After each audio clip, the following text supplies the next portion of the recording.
La première saison de Squid Game a eu énormément de succès et moi aussi je l'ai beaucoup aimé. Principalement pour ses messages à propos de notre rapport à l'argent. Mais le créateur de la série Hwang Dong-hyuk a dit qu'il avait prévu que Squid Game ne soit qu'une seule saison et qu'il avait fait la saison 2 pour l'argent. Bon, déjà c'est assez ironique vu que Squid Game dénonce le problème de l'argent qui peut nous inciter à faire tout et n'importe quoi. Et généralement quand une œuvre qui n'était pas prévue pour avoir une suite en a finalement une, ben il y a des chances que cette suite ne fasse que raconter ce que le premier racontait déjà sans rien ajouter de plus. Donc est-ce que c'est le cas de Squid Game saison 2? Ben on va voir ça. Donc la saison 2 de Squid Game parle de Seong Ji-hoon qui utilise l'argent qu'il avait gagné dans la saison 1 afin d'arrêter le Squid Game à tout prix. Mais il va malheureusement se retrouver à devoir rejouer au jeu. Et pour ceux qui connaissent vraiment pas la série, en gros le Squid Game ce sont des jeux mortels généralement inspirés de jeux d'enfants et le dernier qui restera en vie aura une grosse somme d'argent. Bon alors déjà cette saison 2 reprend tout ce qui avait fait le succès de la saison 1. On a le contraste entre les éléments enfantins, notamment les décors et les massacres, ce qui donne un côté très inhumain. On a toujours les éléments iconiques de Squid Game comme les hommes masqués, la poupée géante ou la musique. On a aussi des personnages attachants, ce qui fait qu'on n'a pas envie de les voir mourir. Ils nous refont d'ailleurs le coup de la personne âgée attachante et durant le jeu avec la musique Coucou les Congolais, à un moment on a vraiment peur pour elle. Et ce personnage est très attachant par sa gentillesse, mais d'un autre côté elle est très vulnérable, ce qui fait qu'on a souvent peur pour elle. Mais il y a aussi des personnages qui ont des rêves, notamment une qui est enceinte et qui veut élever son enfant après le jeu. Donc on n'a pas envie que ces personnages meurent parce qu'ils sont attachants et parce qu'on a envie qu'ils réalisent leurs rêves, ce qui crée beaucoup de tension et de stress durant les jeux. Et évidemment il y a toujours le message sur l'argent qui peut être un moyen d'inciter les gens à faire les pires horreurs. On le voit principalement avec les votes où chacun peut décider si les jeux continuent ou si ils s'arrêtent. Et certains veulent continuer à jouer au jeu, donc risquer leur vie et celle des autres pour de l'argent. Mais beaucoup font ça pour régler leurs problèmes et être heureux. Donc ça dénonce notre dépendance à l'argent, ce qui fait que ceux qui en ont beaucoup peuvent manipuler ceux qui en ont peu. Vu que dans cette société, c'est vital d'avoir de l'argent. Mais bon, tout ce que je viens de dire, c'était déjà dans la première saison, mais du coup, qu'est-ce qu'apporte de plus cette saison 2? Eh bien déjà de nouveaux jeux comme celui avec la musique Coucou les Congolais dont je parlais avant et qui est très stressant je trouve.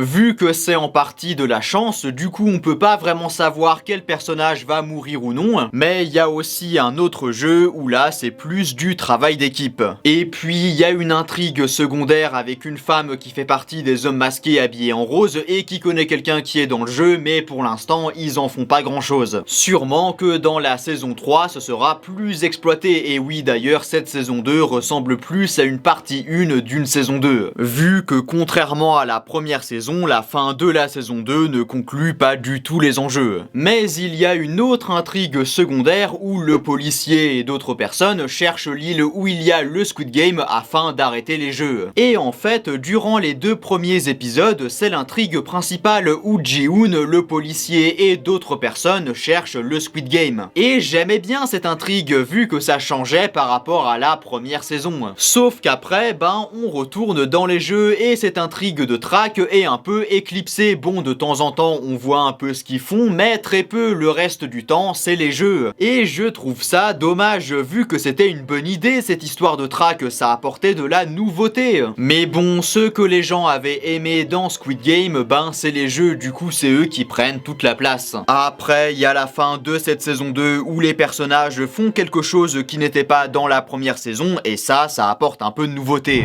Donc oui, pour moi Squid Game saison 2 n'apporte n'apporte pas grand chose de plus par rapport à la saison 1. Il y a 2 nouveaux jeux, la fin qui apporte un peu de nouveauté, tout comme les 2 premiers épisodes de la saison, mais autrement le reste c'est pareil. On est très souvent dans des environnements qu'on avait déjà vus dans la première saison. On a des scènes très similaires à celles de la première saison comme la bataille dans les dortoirs, et il y a le même message sur l'argent expliqué de la même manière. Mais bon, cette saison 2, même si ça raconte pas grand chose de plus par rapport à la première, je l'ai quand même beaucoup aimé vu qu'elle reprend tout ce qui faisait que Squid Game était bien. Les personnages attachants, le côté très inhumain et surtout le message sur les problématiques autour de l'argent. Donc oui, cette saison 2 est tout aussi bien, mais je trouve juste dommage que les nouveautés ne soient pas plus présentes. Vu que le concept de Squid Game, à mon avis, il peut vite s'essouffler, surtout si entre chaque saison il n'y a pas grand chose qui change. Parce qu'une saga de film ou une série, pour qu'elle continue à intéresser les spectateurs, il faut qu'elle arrive à se renouveler, ce que Squid Game fait, mais je trouve que ça aurait pu aller plus loin. Bon, après, tout ça n'est que mon avis, et si vous n'êtes pas d'accord avec moi, on peut débattre en commentaire si vous voulez. Et tant que ça reste respectueux, dites vraiment tout ce avec quoi vous n'êtes pas d'accord, car c'est en débattant avec d'autres personnes que je pourrais m'améliorer. Bon allez, si cette vidéo t'a plu, tu peux t'abonner, mais tu peux aussi aller regarder cette vidéo sur mon top des meilleurs films de 2024, et à la prochaine.